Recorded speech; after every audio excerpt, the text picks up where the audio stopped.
Buenas noches, estimados socios. Primero que nada, es un gusto para mí saludarlos.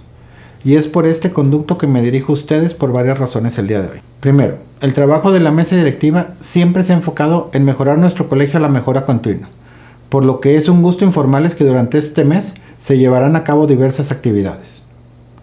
Logramos celebrar un convenio con la empresa M para poder tener los cursos del ACLS a precios preferenciales para nuestros socios. Seguiremos trabajando con alianzas estratégicas para diferentes grupos y asociaciones en pro de la medicina familiar. Después de un año de sufrir las situaciones que se han presentado por la pandemia del COVID, en donde se tuvo que reajustar muchas dinámicas, pues hemos seguido adelante. Durante este último año, pospusimos las votaciones para la vicepresidencia hasta la siguiente sesión ordinaria de forma presencial. Sin embargo, tenemos que ajustarnos a esta nueva normalidad. Y se ha logrado un sistema para llevar a cabo votaciones de forma presencial o digital, salvaguardando el voto secreto, directo y uninominal de los socios. Por lo cual, aprovecho este tiempo para informar que abrimos la convocatoria a vicepresidente o vicepresidenta.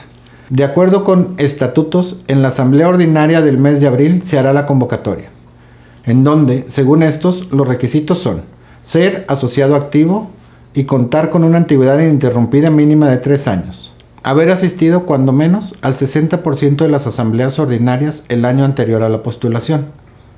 Haber ocupado un cargo previo dentro del consejo directivos o en los comités permanentes especiales, es decir, la mesa directiva.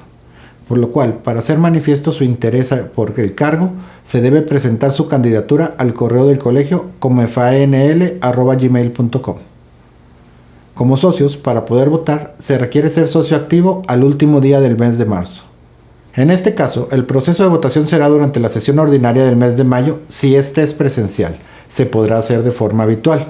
De lo contrario, se dará durante esa misma semana por medios digitales. Durante el mes de junio, se pretende realizar el cambio del consejo directivo y la toma protesta de la mesa directiva entrante.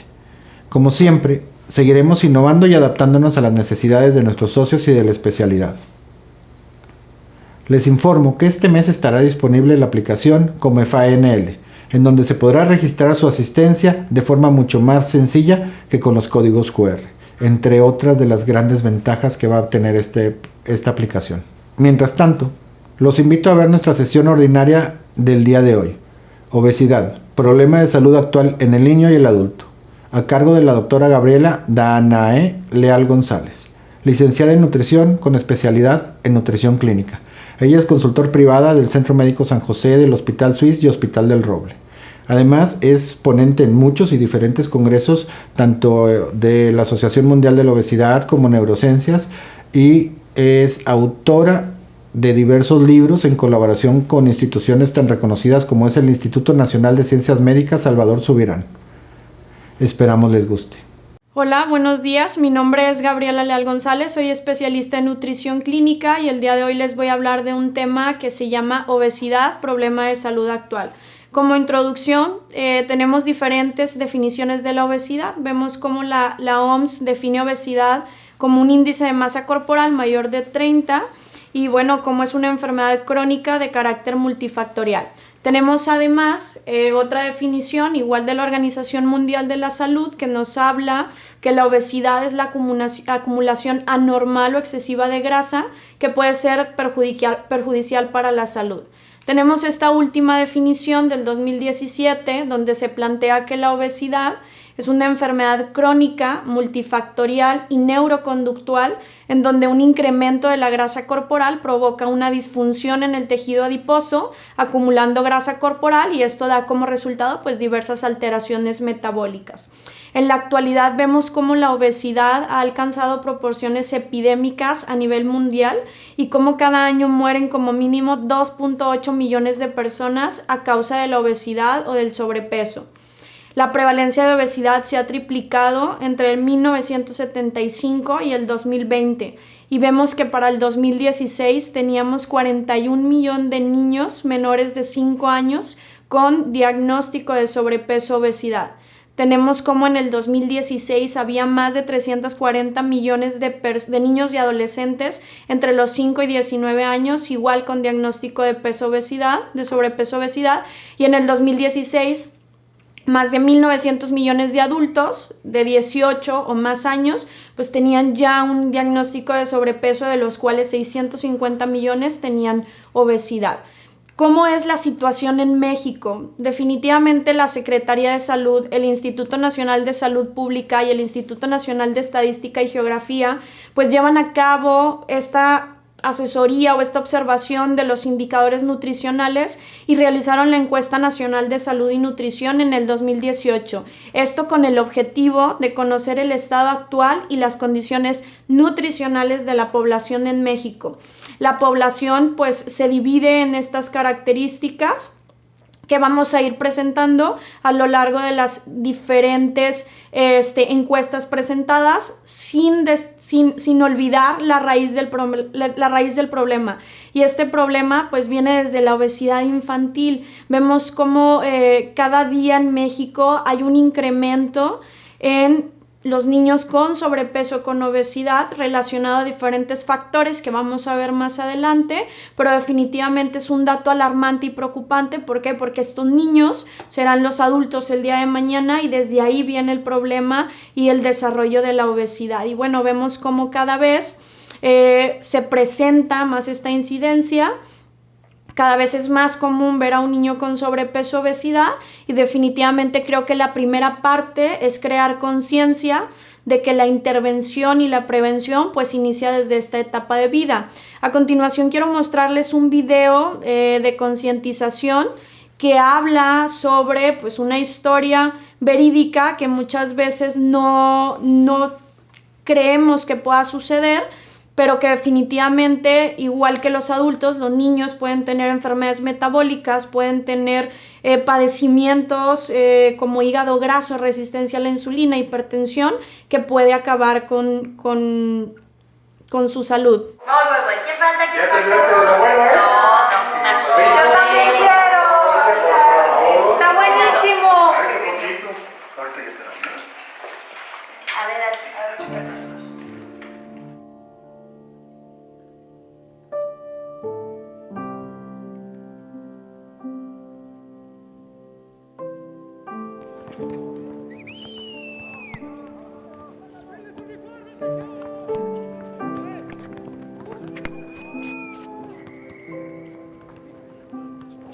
No vi en qué instante fue cuando se desvaneció. Yo recuerdo que estaba con ellos a la hora de deportes y fue cuando yo me acerqué, vi que no reaccionaba. Entonces le hablé a uno de los chicos que fuera por la enfermera. Empecé a hablar para ver si reaccionaba y no despertaba. Empecé a tomar signos vitales y pues estaban muy débiles. Un saludito aquí a Poncho. Poncho, felicidades. Muchos años de esto. Hola, Poncho. ¿Cómo te sientes? Salúdame. Un saludo.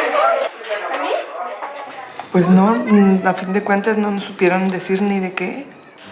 Era fuerte, era muy fuerte mi niño. Estaba en la oficina y recibí la llamada. Se me hizo muy extraño que me llamaran del colegio. Y no podía creerlo. No podía moverme en ese momento porque me impactó mucho lo que me estaban comentando, lo que me dijeron. Y no sabía qué hacer, no supe qué hacer. Me dijo que le había pasado algo al niño. Salí corriendo. Cuando iba en el camino me volvieron a hablar. Y me dijeron que se lo habían llevado al hospital y me fui directo para allá. Al llegar al hospital, pregunté por él y salió un doctor y me dijo que mi hijo había muerto de un infarto. puede ser que un niño de 12 años se muera de un infarto. Pensé, me puse a gritar como loca. Le dije que no era cierto, que estaba mal, que ese no podía ser mi hijo.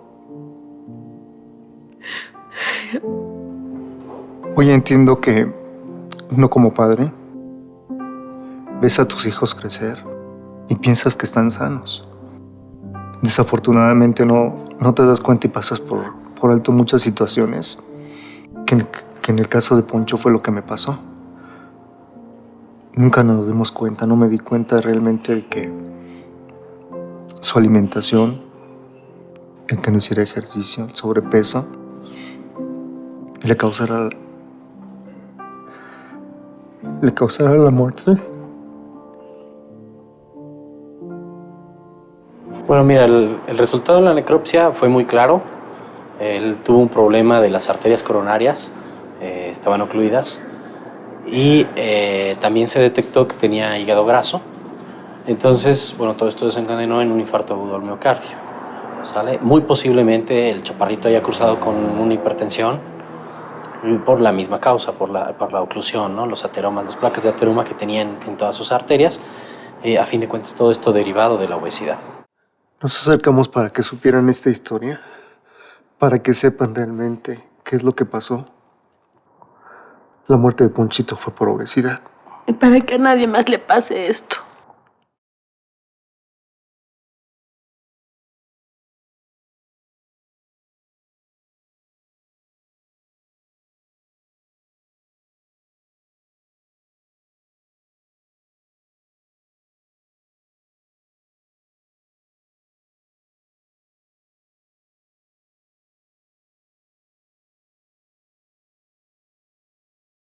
Después de ver este video, pues es importante destacar que la prevención empieza desde niños y que si nosotros no prestamos atención a esta etapa de vida y si no creamos buenos hábitos de alimentación en esta etapa de vida, pues podemos toparnos con estas problemáticas de salud. Tal vez es un video fuerte, pero es un video real y que muchas veces ignoramos, ¿verdad? Por creer que los niños pueden tener esta condición de obesidad y no trae repercusión alguna a la salud. Quise iniciar con esta parte de la pediatría. ¿Por qué? Porque como les comentaba antes de ver el video, al final estos niños van a ser los adultos del día de mañana y si ellos desde esta etapa precoz de su vida tienen una condición de salud, sobrepeso, obesidad, resistencia a la insulina e hipertensión, pues seguramente estamos hablando de adultos con enfermedades crónicas que puedan llegar a tener una afectación en su calidad de vida y bueno, un deterioro general de su estado de salud.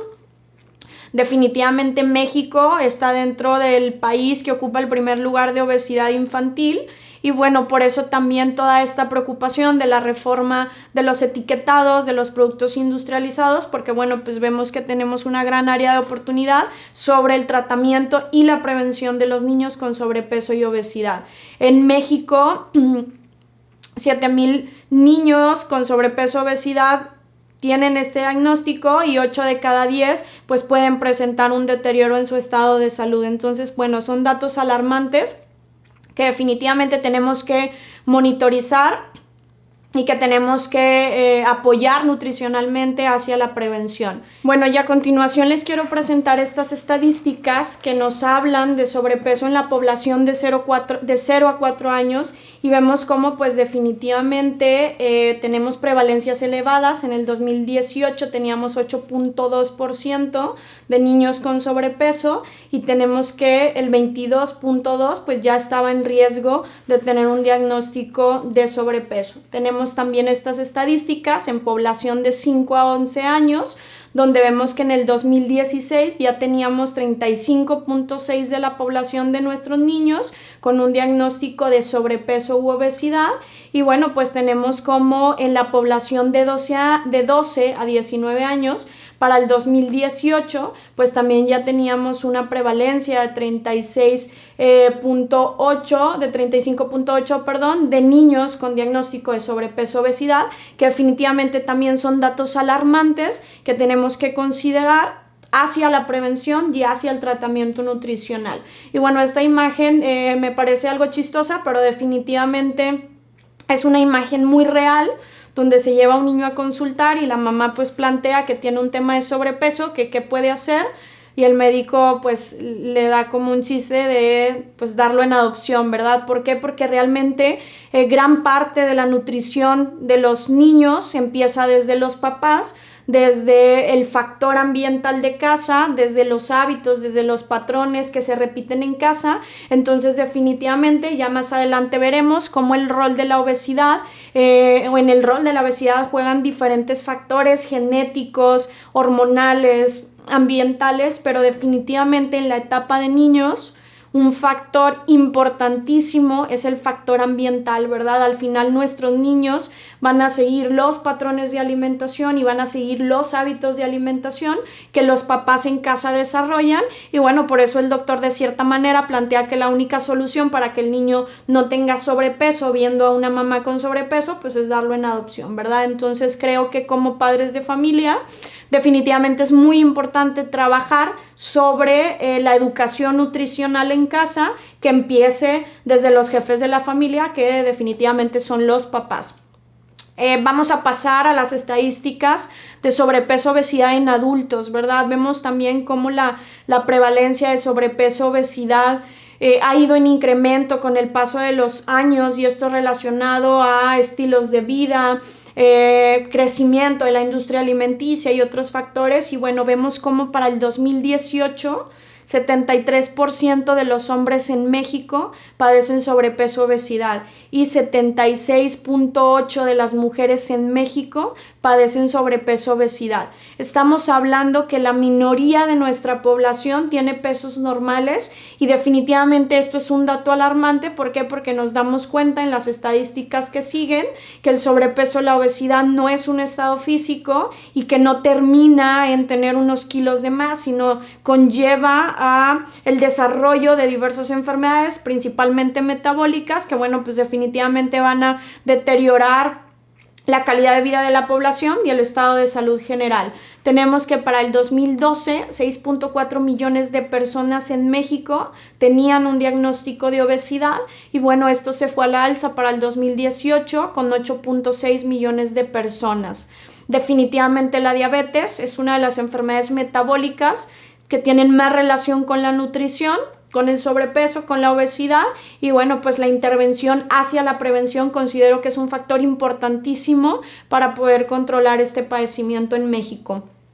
Tenemos que Nuevo León está en uno de los 5 entidades con porcentajes más altos de diabetes. Entre ellos también está Campeche, Tamaulipas, Hidalgo y la Ciudad de México.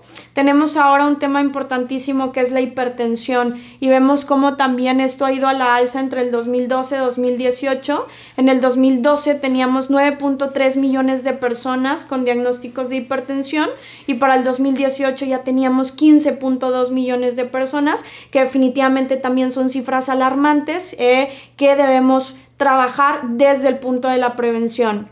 Tenemos otro indicador importantísimo que son las dislipidemias, la dislipidemia, la elevación de colesterol y triglicéridos, y bueno, vemos también como en el 2012 teníamos 13% de la población con este diagnóstico, y ya para el 2018 teníamos a 19.5% de la población con este padecimiento. Definitivamente el ser humano ha evolucionado, y con ello ha evolucionado este factor de sobrepeso, obesidad. Cada vez hay más estudios que nos demuestran que la obesidad es multifactorial, que la obesidad es una complicación de salud que va a traer repercusiones al cuerpo, en todos los órganos, en la calidad de vida, en el estado funcional de las personas, y definitivamente debido a eso pues han siguiendo actualizando las definiciones, actualizando las causas, la fisiopatología, y en el 2017 la Asociación Americana de Endocrinólogos Clínicos y el Colegio Americano de Endocrinología determinan a la obesidad como una enfermedad crónica basada en adiposidad. Esto haciendo referencia a incorporar el concepto de que el impacto en la salud puede estar completamente relacionado a la cantidad como a la distribución y a la función del tejido adiposo. Entonces, bueno, definitivamente hemos visto cómo esta definición de la OMS, de la otra referencia que les mostré, pues ya tiene diferentes cosas, ya tienen un factor común, que es el tema relacionado a la salud, como esto pues puede condicionar, ¿verdad?, el desarrollo de enfermedades principalmente metabólicas. Definitivamente los factores implicados en la obesidad, como les mencionaba hace un momento, son multifactoriales. Empieza desde los patrones dietéticos, desde la psicología, el tema de la actividad física, un tema de industria alimentaria, de mercadotecnia, influencia sobre el entorno en relación a la actividad o al día a día de cada persona. Y bueno, pues definitivamente también influencias sociales, ¿verdad? Y entonces todo esto pone una pieza en el rompecabezas y pues definitivamente crea una problemática de salud llamada obesidad. Tenemos diferentes factores ya más concretos, entre ellos pues definitivamente el patrón dietético, que es el consumo de energía, donde hemos visto que los patrones de alimentación a lo largo del tiempo han evolucionado, se ha incrementado el consumo de grasas saturadas, de azúcares, factores genéticos que también platicaremos más adelante, y bueno, factores relacionados a la actividad física. Vemos como cada vez, por ejemplo, desde los niños, el tipo de juegos de los niños pues cambiaron a un aparato electrónico, a estar frente a una pantalla, y definitivamente pues también la disponibilidad de los alimentos, de los recursos, el crecimiento de la industria alimenticia, el estilo de vida, las jornadas de trabajo largas, pues son factores que están implicados directamente en un desarrollo de obesidad. Si hablamos como primer punto de los factores dietéticos y del estilo de vida, tenemos estas estadísticas también de la ENSANUD del 2018, donde nos da porcentajes donde la población consume alimentos no recomendados como consumo cotidiano, ¿verdad? Por diferentes grupos de edad, edades de 1 a 4, de 5 a 11, de 12 a 15, de 20 y más. Y bueno, definitivamente vemos cómo pues el consumo de bebidas no lácteas endulzadas, de bebidas dulces, postres, de consumo de dulces como tal, de bebidas endulzadas, de antojitos, de carnes procesadas, pues definitivamente está a la alza. Y pues me llama la atención como donde hay más prevalencia, que lo veremos también específicamente más adelante, es en el consumo de bebidas no lácteas endulzadas, que a eso nos referimos como jugos, bebidas carbonatadas. Y bueno, definitivamente en todos los grupos de edad vemos como una prevalencia elevadísima, ¿verdad? Datos alarmantes: en el grupo de edad de 1 a 4 tenemos más del 80% de esta población consumiendo este tipo de bebidas azucaradas. Entonces creo que desde los factores dietéticos inicia la problemática de obesidad y desde ahí deberíamos de intervenir. Definitivamente el estilo de vida en cuanto a patrones sedentarios, ¿verdad? La gente pasa demasiado tiempo inactivo.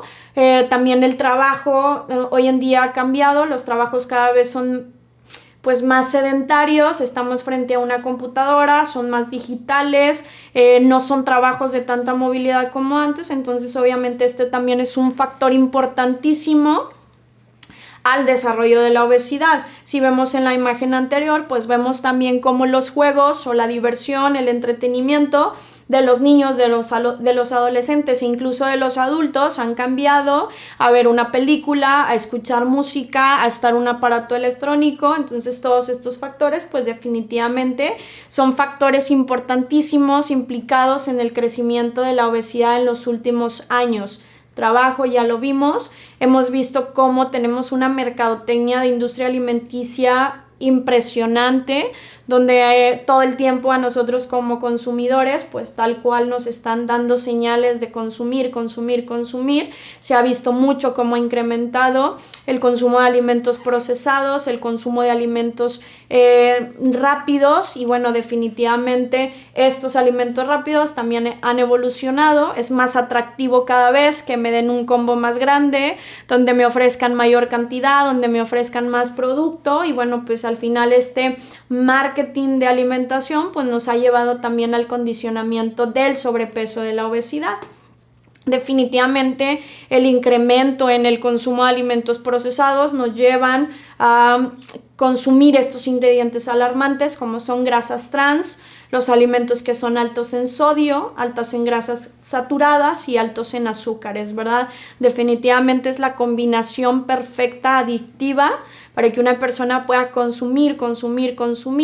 Y bueno, pues obviamente estos ingredientes pues son los que tienen más relación, no solamente hacia el sobrepeso, sino a enfermedades como alteración en el metabolismo de los carbohidratos, diabetes, resistencia a la insulina, dislipidemia, aumento de riesgo cardiovascular. Y bueno, pues no solamente tienen impacto sobre un tema físico, que es el sobrepeso como tal, sino en condicionamiento hacia la salud. Definitivamente cada vez se crea más adicción sobre el consumo de azúcares, sobre el consumo de grasas, y bueno, pues nuestro cerebro cada vez está más como pendiente de estos sabores, como creando esta adicción hacia las grasas saturadas, hacia el sodio, hacia los azúcares. Y bueno, tal cual yo me imagino el cerebro de la población mexicana así, ¿no? Como con todo este ámbito de comida rápida, de alimentos ultraprocesados, de azúcares, de grasas y demás. Estas gráficas son súper interesantes porque vemos cómo México está en el top 10 de los países que más producen alimentos procesados y de igual forma que más consumen alimentos procesados, ¿verdad? Vemos cómo ocupa el lugar 9 en la producción mundial de alimentos procesados.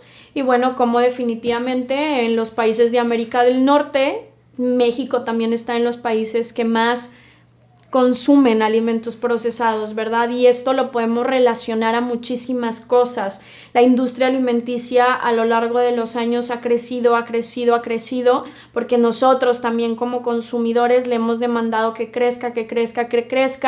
Los cambios en el estilo de vida, cada vez los trabajos son jornadas más largas. Las personas tienen que recurrir a comprar alimentos ya precocidos, congelados, procesados para realmente poder abastecer la alimentación de la familia.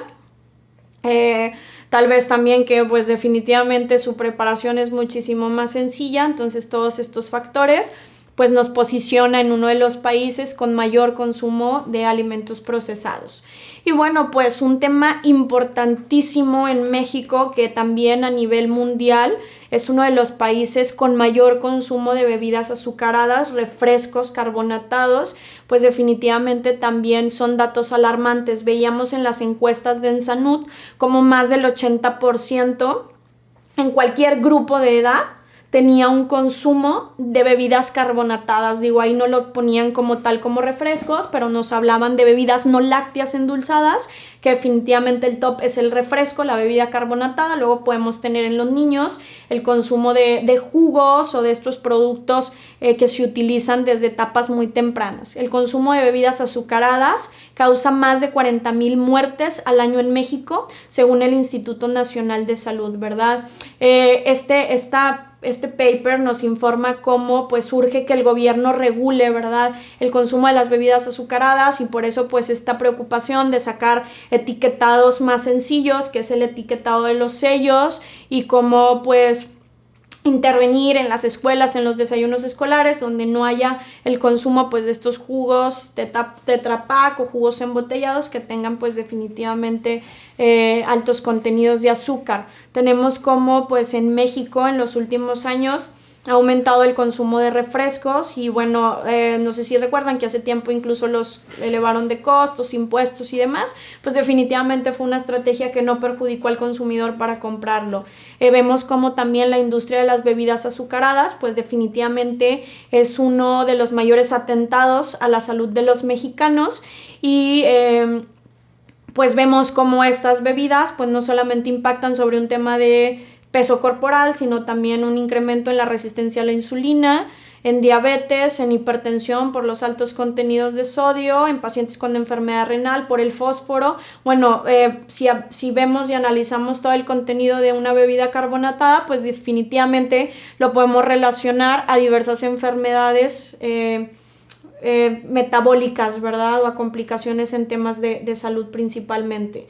Y bueno, definitivamente las bebidas azucaradas y las muertes en México es un tema muy muy comentado. 7% de los fallecimientos anuales en adultos mayores se atribuyen a bebidas azucaradas, y no es tal cual o sea, no es directamente, ¿verdad?, que la bebida azucarada los intoxique y que por eso fallezcan, sino que ya vimos cómo en México tenemos definitivamente una prevalencia elevadísima de diabetes, de obesidad, y obviamente el que haya un consumo elevado de bebidas azucaradas pues condiciona y perjudica estas enfermedades, y bueno, pues todo termina en un desenlace no favorable como es una muerte.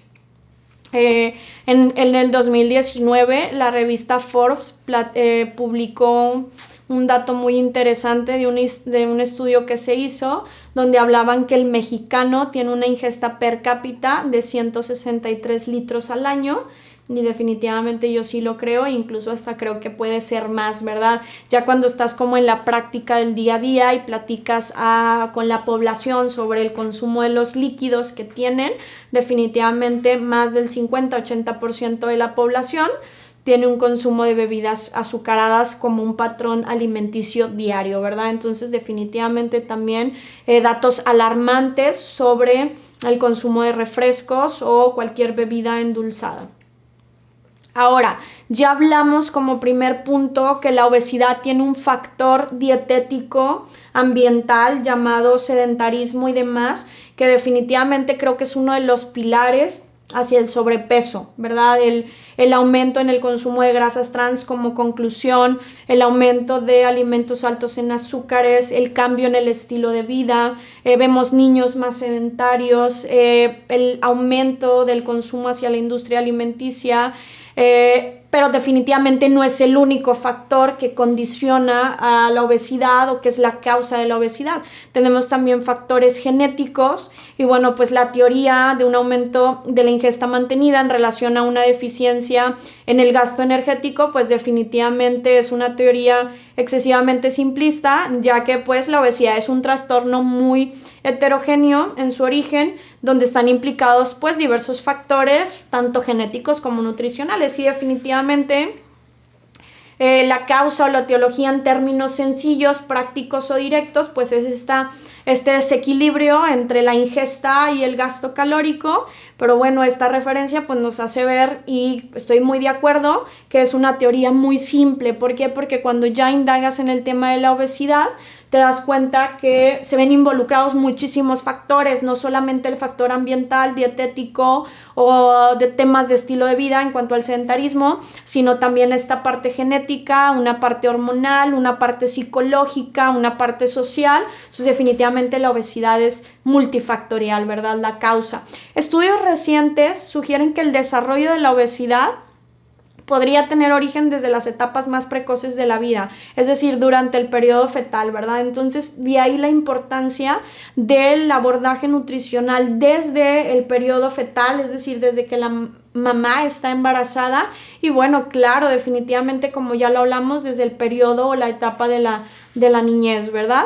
La existencia de uno o varios miembros en una misma familia con obesidad definitivamente ha planteado y se ha estudiado muchísimo la probable implicación de factores genéticos en la aparición de este cuadro de edades tempranas, implicando que ya ha sido verificado, que ya ha sido verificado por diferentes estudios, y entonces se ha podido determinar cómo el riesgo de padecer obesidad, es decir, una obesidad mórbida, un IMC mayor de 45, se multiplica por 7 cuando uno de los progenitores padece sobrepeso u obesidad. Tenemos como pues estudios sobre familias han puesto en manifiesto índices de heredabilidad para el total de grasa corporal, y estos índices varían desde un 20 hasta un 80%. Y lo que les platicaba pues hace un momento, ¿verdad? Es muy común ver como cuando hay una familia con sobrepeso obesidad, pues muy normalmente los hijos también padecen un tema de sobrepeso obesidad. Sí tiene que haber factores genéticos, ya lo platicamos también, factores ambientales, pero bueno, en estos estudios nos hablan que podría variar desde un 20 hasta un 80% la heredabilidad para el tejido de grasa corporal. En el caso del patrón de distribución de grasa corporal, la estimación de heredabilidad Para la proporción de cintura-cadera varía entre el 28 y el 61% y desde un 29 a un 82% para la circunferencia abdominal. También un dato súper interesante. Actualmente, y en base a los resultados de los 222 estudios que analiza este estudio realizado sobre genes y obesidad, pues se ha visto que existe evidencia científica suficiente como para establecer que hay 71 genes identificados como posibles inductores de la aparición de la obesidad. Definitivamente, sin olvidar que a esto hay que tener el factor epigenético, es decir, el ambiental, para sobreexpresarlos. El 15 genes se asocian de manera íntima con el volumen de grasa corporal. Uno de los genes descubiertos por su potencial implicación en el desarrollo de la obesidad a edades tempranas es el gen FTO. Y bueno, se le considera inductor de ganancia progresiva de peso en aquellos sujetos en los que se encuentra este gen sobreexpresado, y por lo general su expresión es mayor en las áreas hipotalámicas implicadas en el proceso de la alimentación. Y bueno, en conjunto, pues la cereza del pastel de todo el factor genético, pues definitivamente, como lo he estado mencionando, serán los factores ambientales, patrones de alimentación, estilo de vida, hábitos de alimentación de papás que obviamente se comparten hacia los hijos, que definitivamente pues hacen como el combo perfecto para la expresión de la obesidad. Hay un tema también, en la actualidad existe cierta controversia sobre si la microbiota intestinal que coloniza pues solamente el intestino humano se encuentra no involucrado en el desarrollo de la obesidad. Definitivamente hacen falta muchísimo más estudios para determinar si la microbiota intestinal o la disbiosis intestinal como tal tiene una influencia sobre el desarrollo de la obesidad. En este estudio nos platica que dicha microbiota definitivamente está influenciada por la composición de la dieta, la alta ingesta de ácidos grasos saturados, que bueno, son los patrones de alimentación occidental, ¿verdad? O procesados, que promueven la proliferación de microbios que van a dañar el epitelio intestinal y que van a permitir una permeabilidad y una translocación bacteriana, generando o condicionando cascadas inflamatorias que promueven a la resistencia a la insulina. Y bueno, desde este punto pudiera estar la relación que tiene la microbiota con la obesidad. Estudios desarrollados por Sato y colaboradores en el 2018 se comprobó que la administración de leche fermentada con Lactobacillus caseri reducían el tamaño de los adipocitos del tejido adiposo mesentérico, al mismo tiempo que reduce pues también los niveles de leptina en suero. ¿Cuál es la fisiopatología ya como tal de la obesidad? Ya hablamos que están involucrados factores ambientales, factores genéticos, factores del patrón de alimentación, pero bueno, ya hablándolo más como de un proceso fisiopatológico, la obesidad es el resultado, como les platicaba hace un momento, del desequilibrio entre el gasto y el aporte de energía, ¿verdad? En otras palabras, desequilibrio entre lo que como y lo que quemo, ¿verdad? La actividad que realizo. Todo exceso de energía introducida en el cuerpo cambia la energía interna del organismo y se transforma en energía química, es decir, en grasa. Como principal almacén está el tejido graso, y por eso en la imagen vemos cómo pues la energía que se va acumulando en exceso, que no es gastada, pues va condicionando la acumulación de tejido graso, lo que condiciona o lo que te da un diagnóstico de obesidad. Tenemos como los adipocitos son uno de los principales involucrados en los temas de obesidad, ¿verdad? El adipocito es una célula altamente diferenciada que tiene 3 funciones principales: almacén, liberación de energía y endocrino metabólico. Y entonces vamos a ver más adelante cómo puede haber una alteración en el adipocito, que es lo que puede condicionar que la obesidad genere un problema de salud, ¿verdad? Cada adipocito, por ejemplo, puede crecer y es capaz de almacenar máximo 1.2 microgramos de triglicéridos. Sin embargo, pues tenemos una gran cantidad de adipocitos que definitivamente generan la obesidad. En la regulación del gasto energético y de la ingesta, además de los adipocitos, pues también participa el sistema nervioso, el sistema digestivo, específicamente con órganos como hígado, páncreas y bueno, pues los adipocitos, como ya lo platicamos. algo muy interesante después de haber estudiado tanto el factor genético, el tema de los adipocitos, los factores ambientales, culturales, sociales, pues fue el descubrimiento de la leptina y de los genes que van a regular de manera directa la producción desde el adipocito, lo que ha generado pues definitivamente una gran revolución en el conocimiento de la regulación de ingesta-gasto, ¿verdad? Vemos en esta imagen cómo la leptina tiene un principal control sobre el equilibrio entre lo que yo como y el gasto energético que tengo para el control del tejido adiposo, ¿verdad?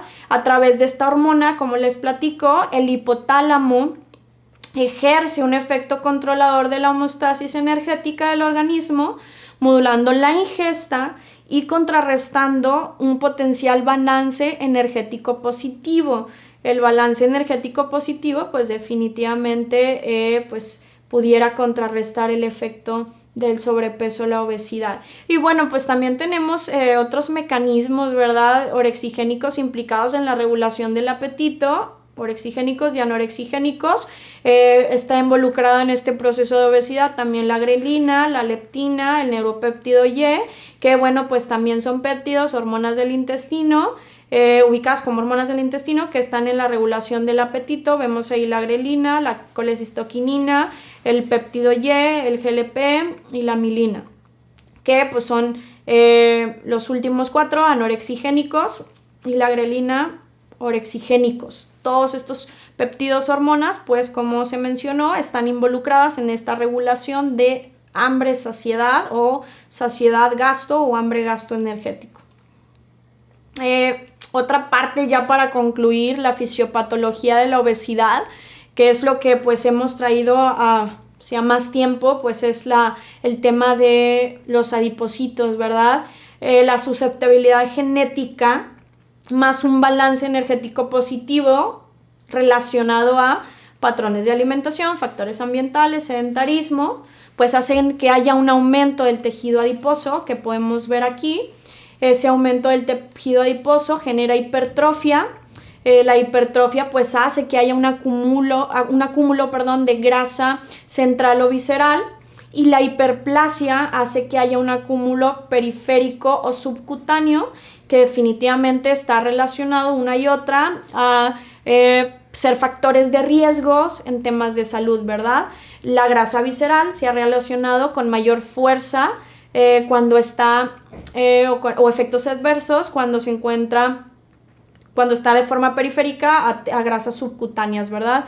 El adipocito hipertrofiado presentará una disfunción en su actividad que está caracterizada por la disminución de la sensibilidad a la insulina, la hipoxia, el aumento de los parámetros de estrés intracelulares, aumento de la autofagia, apoptosis, así como una inflamación de tejidos, y por eso en algunas de las definiciones de obesidad vemos como es un estado inflamatorio crónico, ¿verdad? Condición inflamatoria sistémica de bajo grado. Y en esta otra imagen, también interesante, pues vemos cómo siempre se combinan los factores genéticos y ambientales, donde hacen una hiperplasia de los adipocitos que definitivamente alteran, ¿verdad?, la función, y bueno, generan una serie de situaciones como inflamación, aumento de citoquinas, aumento de la sensibilidad de la insulina y bueno, la serie de factores metabólicas o alteraciones metabólicas relacionadas a la obesidad.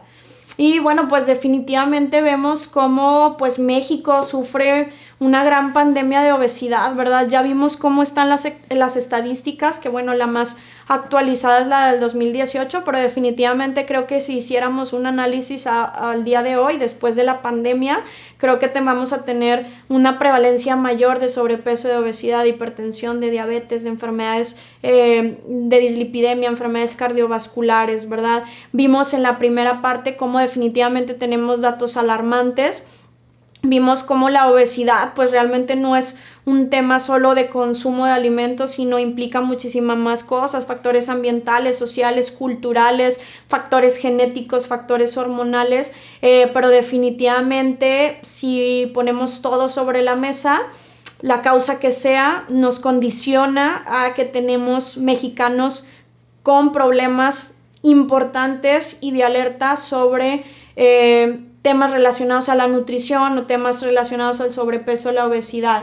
Bueno, destacar, ¿verdad?, que el sobrepeso o la obesidad no es un estado físico, es una condición, ya lo vimos, multifactorial que generará otras complicaciones. Si lo queremos hablar desde la imagen, pues definitivamente una alteración a todos los órganos, ¿verdad? Riñones, hígado, cuestiones cardiovasculares y también pues el deterioro de la calidad de vida, no solamente hablando de alteraciones metabólicas o alteraciones de salud, sino también alteraciones como fatiga, cansancio, depresión, ansiedad, irritabilidad, que definitivamente también están muy relacionados al tipo de alimentos que estamos llevando y a un problema de sobrepeso, obesidad, ¿verdad? El estrés definitivamente también condiciona mucho el patrón de alimentación que un paciente va a llevar. Y bueno, pues destacar que el sobrepeso o la obesidad no es un estado, ahí faltó la palabra físico, el sobrepeso o la obesidad no es un estado físico, es una condición de salud multifactorial que definitivamente va a traer una repercusión en un tema de salud en algún momento de nuestra vida. Ya lo vimos en el video, hay personas que desde etapas muy tempranas, como fue el caso de este niño que a los 12 años pues tuvo un infarto por dislipidemia, muy probablemente por hipertensión, y que creo que es lo que a veces no dimensionamos, ¿verdad? Que el sobrepeso o la obesidad deteriora la salud de las personas y es una enfermedad como cualquier otra.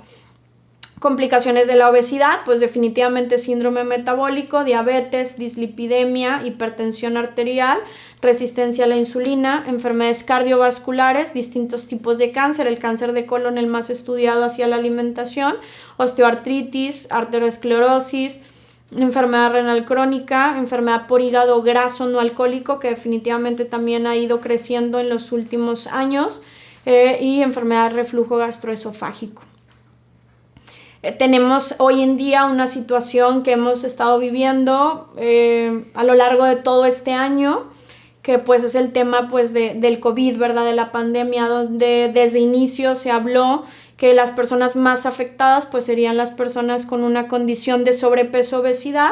Pues definitivamente sí, a un año de la pandemia pues nos topamos, ¿verdad? Con lo esperado, que México estuviera entre los 10 países con mayor letalidad ocasionado por el virus. Definitivamente lo platicábamos en las primeras diapositivas, tenemos más del 70% de la población con sobrepeso, obesidad. Era imposible que nos fuera bien, ¿verdad? O que pasáramos sin todo este proceso de tanta afectación hacia muertes, porque bueno, pues debutamos ante una pandemia, pues definitivamente con una situación de salud alarmante, ¿verdad? Altas incidencias de obesidad, de sobrepeso, de diabetes, de hipertensión, de enfermedades cardiovasculares, ¿verdad? Y bueno, encontramos pues estas notas de México ante una doble pandemia, sobrepeso, obesidad y COVID, una combinación fatal. Ante COVID el sobrepeso y la obesidad nos pesa. México ante una doble pandemia, sobrepeso, obesidad, diabetes nos pesa. Ante el coronavirus en México y Estados Unidos, la otra epidemia que hace a estos dos países especialmente vulnerables. Y bueno, pues definitivamente creo que el sobrepeso y la obesidad nos afectó no solo antes, nos afectó durante y nos está afectando después de la pandemia, ¿verdad? Este artículo súper interesante que se acaba de publicar ahora en el 2021, pues nos habla de los cambios en el peso corporal durante la pandemia, ¿verdad? Es un estudio que relaciona el aumento de peso a lo que hemos estado platicando todo este tiempo, que es a cambios en los patrones de alimentación, a la disminución de la actividad física y aumento de la comida procesada. Definitivamente esto es algo muy real y nosotros que nos dedicamos día a día a la práctica clínica en relación a la nutrición, pues sí, ¿verdad? Nos dimos cuenta cómo hubo un incremento muy significativo en el peso corporal de las personas, ¿verdad? Y los pacientes te lo decían, oye, pero no sé por qué aumenté tanto de peso si yo siento que estoy comiendo, pues, de cierta manera igual o que no estoy haciendo tantos cambios. Pues bueno, pudiera ser por la disminución de la actividad física, uno de los factores más importantes implicados. Hemos estado un año viviendo en confinamiento y la movilidad pues se ha reducido al interior de la casa, ¿verdad? Del comedor a la sala, de la sala a la cocina. Pues definitivamente platicábamos como una definición sencilla de sobrepeso, obesidad, sin meternos en cosas hormonales, metabólicas y demás. Es el desequilibrio entre lo que estoy comiendo entre la ingesta y el gasto. Entonces, si yo la paso comiendo incluso normal, pero no tengo un gasto calórico, pues definitivamente eso me va a condicionar incremento de peso corporal, ¿verdad? Definitivamente también el aumento de consumo, el aumento de comidas procesadas, ¿verdad? El pedir, como también la evolución de la tecnología, ¿verdad? Tener todas estas aplicaciones de Uber, de Rappi, de todas estas facilidades para consumir o para comprar bebidas y alimentos procesados o comidas rápidas, pues definitivamente también están impactando en el tema de salud y bueno, cambios en los patrones de alimentación que se vio también muy común.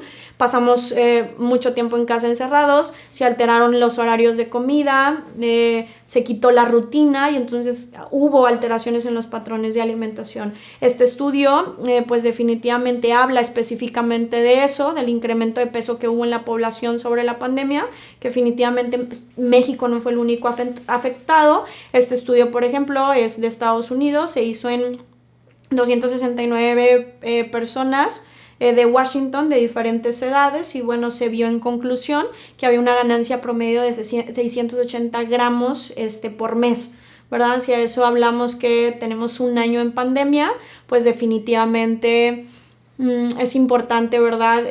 Prestar atención. Por eso les digo, al final nos fue como en feria con el sobrepeso, la obesidad antes de la pandemia. ¿Por qué? Porque ya debutamos ante una pandemia con datos alarmantes de salud relacionados al sobrepeso y la obesidad durante. ¿Por qué? Porque tuvimos demasiada complicación en relación al coronavirus. México está en los 10 países con mayor letalidad.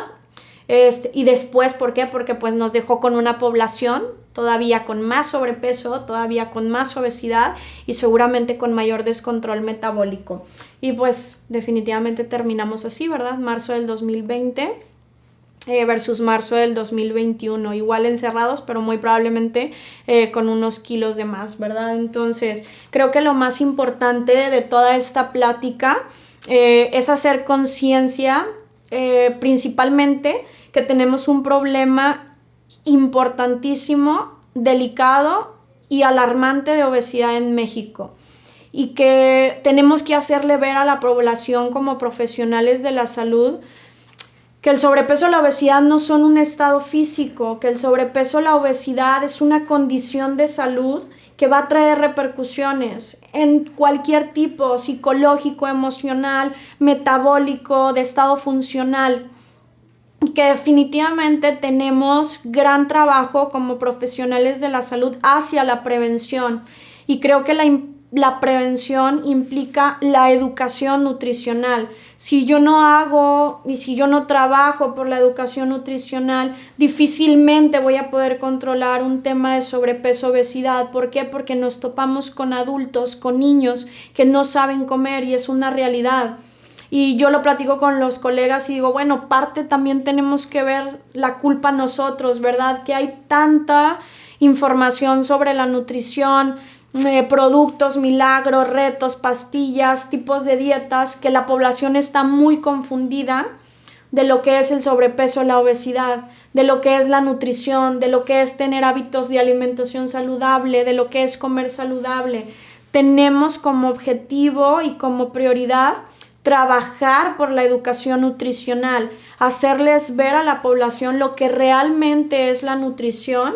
Y creo que un punto muy importante es este punto de las dietas, ¿verdad? Hacerles ver a la población que hacer una dieta no es la nutrición, que la nutrición va más allá, que hacer una dieta simplemente es una herramienta que nosotros los nutriólogos diseñamos para que para ustedes sea más sencillo llevar una alimentación saludable. Creo que definitivamente no es lo mismo decirle a un paciente, bueno, come bien, no tomes refrescos, no comas pan, no comas azúcares. Bueno, de inicio es una recomendación saludable, pero creo que no hay punto de comparación sobre esta recomendación versus hacer una herramienta diseñada donde el paciente sepa qué cantidades debe de comer, qué tipos de alimento debe de comer y bueno, que definitivamente esto les va a ayudar hacia la mejoría, pero también hacia el mantenimiento de su salud y de su enfermedad. Entonces, pues paremos la obesidad, trabajemos en equipo. Yo creo que soy de la idea que el trabajo multidisciplinar es lo más importante y lo más enriquecedor para un paciente. ¿Por qué? Porque ya vimos que no es tema solamente de lo que comen, es un tema ambiental, es un tema psicológico. Creo que también aquí los psicólogos tienen muchísima importancia en el rol de un paciente con obesidad, es un tema genético, es un tema hormonal. Entonces, pues creo que todos tenemos parte, médicos, nutriólogos, rehabilitadores, personas que se dedican a hacer actividad física, a instruir hacia la actividad física, psicólogos. Definitivamente lo vimos a lo largo de la plática, la obesidad empieza desde los niños y si no trabajamos como papás en modificar patrones de alimentación, en enseñar a los niños a comer, pues definitivamente México vivirá con obesidad hoy, mañana, pasado y siempre, porque somos el primer lugar de obesidad infantil. Y en 10, 15 años, 20 años, 30 años, esos niños que están ocupando el primer lugar de obesidad infantil van a ser los adultos de México. Entonces, si no lo trabajamos desde ahora, que están en la etapa de niños, pues definitivamente vamos a tener una gran evolución de obesidad a lo largo de los años. Y definitivamente, pues hemos visto cómo las enfermedades como diabetes, hipertensión, enfermedades cardiovasculares, enfermedad por hígado graso, cirrosis por síndrome metabólico, enfermedad renal crónica por obesidad, pues han ido a la alza definitivamente por este tema de obesidad. Cuestión multifactorial. Entonces, de ahora en adelante, cuando veamos a un paciente con sobrepeso o obesidad, no vamos a pensar solamente que no quiere hacer una dieta o que no se cuida. Hay que pensar que es una enfermedad que conlleva muchas cosas y que hay que tratar punto por punto para que realmente podamos ver una correcta evolución en ellos. Yo no creo que algo sea más importante que la educación nutricional. La gente va a comer hoy, mañana, pasado y siempre. No se trata de hacer una dieta, no se trata de hacer cosas momentáneas, se trata de que aprendan, que modifiquen patrones de alimentación, que adopten nuevos hábitos de alimentación, que se adopten nuevos estilos de vida, fomentando definitivamente la actividad física. Un enfoque integral que toma en cuenta la nutrición para el abordaje de cualquier paciente, pues obviamente en conjunto con un equipo multidisciplinar, pues va a tener potencialmente mejores resultados. Gracias.